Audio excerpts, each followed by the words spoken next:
And they're off. This past Veterans Day, horse racing at Laurel Park was alive and well with a moderate-sized crowd, but by the end of December, live races at the historic 99-year-old track may be a bygone era. Maryland Jockey Club executives, one of the track's owners, were hoping a zoning referendum to give the green light to a slots casino next door to Arundel Mills Mall would fail in the November 2nd general election, so they could submit a bid for slots at the racetrack. But they lost that battle. We'll have to take the position the citizens have voted. We obviously still believe Laurel is the best site for gaming, and we'll review the options on what we can and can't do. Shortly after the election, Chukas said live racing will end at Laurel Park. There will be no stabling, and the large complex of several levels of restaurants, bars, and betting and viewing areas will be used as an off-site betting venue for simulcast racing. But the track's majority owner, Frank Stronach, CEO of MI Development, says he wants to try and work closely with state officials and the Horsemen's Association to keep the track open. The conflicting statements have opened the door for a broad range of speculation about the future of the 360-acre racetrack. I don't see it continuing. I just don't think there's any way that they will close. I think something like that would be disastrous for Maryland. Fundamentally, the racetrack has to kind of revisit its business model and decide kind of what its future is going to be. If the racetrack closes, what will happen is I would imagine that the property there would be sold off. I'd like to make sure that the track stays in its location. I think horse racing is a is an important sport for the city of Laurel, the surrounding area, and the state of Maryland. Laurel Park is losing money to the tune of between $4 and $7 million annually, and there are rumors that Stronach will seek legislation to allow some slots machines at the track. Currently, only one slots casino is allowed in Anne Arundel County, where both the mall site and Laurel Park are located. In Russet, I would oppose that, and I'm sure many of my neighbors would oppose that as well. I think if any legislative move is made to kind of approve a special exception for them, we would oppose that and would hope the members of our District 21 team would as well. I don't think anyone imagined when the original slots bill was passed, or gambling bill was passed, that Anne Arundel County would have 2 gambling locations.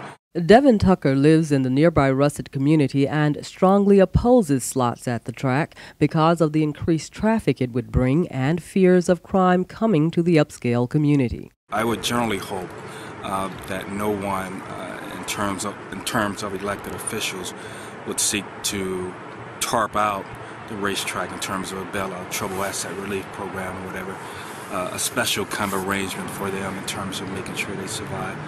Based on kind of the financial condition that they're in, they're going to be forced to kind of sell the property. I can tell you this, the property will not be sold. There are development plans that have been talked about, and we've talked about everything from mixed use to commercial and so on. I don't think a final decision on that's been reached. But not everyone is buying that claim. I'm not sure that that's the case. I mean, if somebody makes them an offer that's attractive enough, I'm sure they would consider it. Ferris Allen, a 30-year trainer at Laurel Park, thinks the track will remain open for live racing because, according to state law, Laurel Park will receive an estimated $100 million in shared slots revenue that can be used for its purses and renovations. He adds, the state government and the State Racing Commission are going to be up in arms if they try to close the place. So I think it's going to be a very detrimental political move if they try to do that. Along Routes 1 and 198, where there are entrances to the racetrack, there are numerous road improvements and other projects in the area that would fund it with money the county receives in impact fees from the racetrack. Those annual fees, which have been as much as $450,000, would end if there is no live racing at Laurel Park. The whole area is going to be affected because the area receives impact fees from the racetrack, and those impact fees are predicated on the number of live racing days that take place at Laurel. And with no live racing days at Laurel, there will be no impact fees. So the city of Laurel, Prince George's County, Howard County, and Anne Arundel County will not be receiving these funds. Impact fees aside, as the track's owners grapple with Laurel Park's future, the employees who train the horses, work in the track's 880 stable stalls, take care of the dirt and turf tracks, and work in the complex's restaurants, bars, and betting stations are concerned about job security. Sylvia Gist has been a trainer at the track for 11 years. I think it's scary. Everybody's worried about, where we're going to be and what's going to happen, and I hope we can come to some kind of a compromise because it would be devastating to everyone if there's no Maryland racing. This is the track's paddock area where horses are walked and mounted by jockeys just before a race. George Beesmore is a supervisor here. He's worked at the track for 21 years and is concerned about whether he will have a job next year if live racing ends. Not old enough to retire, not yet, so although I might look like it, but I'm not old enough to retire just yet, so. And with the talk that live racing will end, what will that mean for you? Well, it means I'm going to have to look for another job. And at this age, that's going to be hard, so I'm going to be unemployed, I'm quite sure, for a while. Gretchen Mobley lives in Cooksville and has 8 horses at Laurel Park. She's not so worried about herself if the track closes as she is about its longtime employees. It would be such a disaster because we have so many people on the backside that would be absolutely homeless. And when you say people on the backside, people like? Old grooms, old hot walkers, that the track always gives them a room to live in once they get old and aren't working anymore. And these people, some of them can't read or write. And those are the people I feel sorry for. I mean, we can always do something.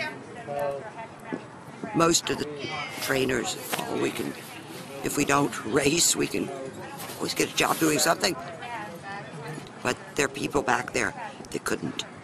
Horse farm owner Robin Turner of Ellicott City has just watched one of her horses finish up a race. She trains her race horses at Laurel Park and has 2 stabled there. Because she believes the track will close soon, she's concerned about where she will train her horses in the future and is already making plans to race them elsewhere. If this closes, I guess I'll be heading out of state. Best I can do. Where? Pennsylvania, Delaware, Charlestown. It's better there. Purses are better. I would have had a choice to run this filly at Delaware, I believe it was, I was told. And I chose to run her here just because it was closer. Near the end of the day, as a small crowd watches the last of 9 races held this particular day, filmmaker Ray Williams of Fort Washington, who's been coming to the track since 1964, reflects on the history the area would lose if the track closes. The landmark that is Laurel Racetrack, just itself, from the time when Laurel had the futurities and had horses like Aladar and Affirm race here through the days of the Washington, D.C. International. It would be a tragic loss, I think, not only for the people who work here and for the people who run the track, but most for the fans that have always gravitated here because of the excellence in the racing. It will probably be some time before a firm decision is made on whether live racing will survive at Laurel Park or if simulcast races will be the venue's future. Stay tuned. I'm Gwendolyn Glenn for LaurelLeader.com.